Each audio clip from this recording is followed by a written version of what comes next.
کسی دانشور کا قول ہے کہ جذبات کا ہونا انسان کو انسان بناتا ہے، اور جذبات پر قابو ہونا انسان کو اعلیٰ انسان بناتا ہے۔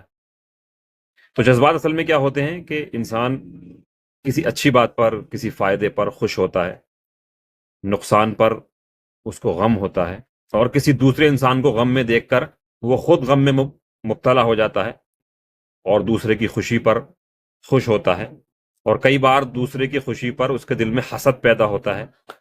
تو یہ سب جو ہے انسانی جذبات ہوتے ہیں۔ تو یہ اگر نہ ہو تو انسان انسانی نہیں ہے، مطلب اگر کسی کے اندر یہ جذبات ہی نہ ہو تو وہ انسان کیا ہوتا ہے؟ ایک پتھر کی مورت ہے۔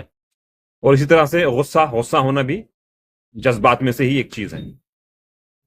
تو یہ اب جذبات کا ہونا انسان کو انسان بناتا ہے، اور جذبات پر قابو ہونا انسان کو اعلیٰ انسان بناتا ہے۔ یعنی کہ یہ جو سارے جذبات ہوتے ہیں، جیسے کہ غصہ ہے مثال کے طور پہ، کئی بار انسان غصے میں کوئی ایسا غلط قدم اٹھا دیتا ہے یا کسی سے بہت اس طرح کے بہت برے الفاظ بول دیتا ہے، پھر اس کو خود بعد میں بہت افسوس ہوتا ہے، یا کئی بار وہ غصے میں آ کر ایسا قدم اٹھا لیتا ہے کہ اس کو بہت زیادہ نقصان ہو جاتا ہے اپنا، اور اس کو اس کا ہرجانہ بھرنا پڑتا ہے مدتوں تک۔ تو یہ کیوں ہوتا ہے؟ یہ اس وجہ سے ہوتا ہے کہ اس کے اپنے جذبات پر کنٹرول نہیں ہے۔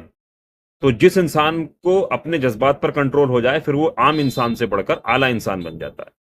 تو اسی چیز کو ان الفاظ میں کہا گیا ہے کہ جذبات کا ہونا انسان کو انسان بناتا ہے، اور جذبات پر قابو ہونا انسان کو اعلیٰ انسان بناتا ہے۔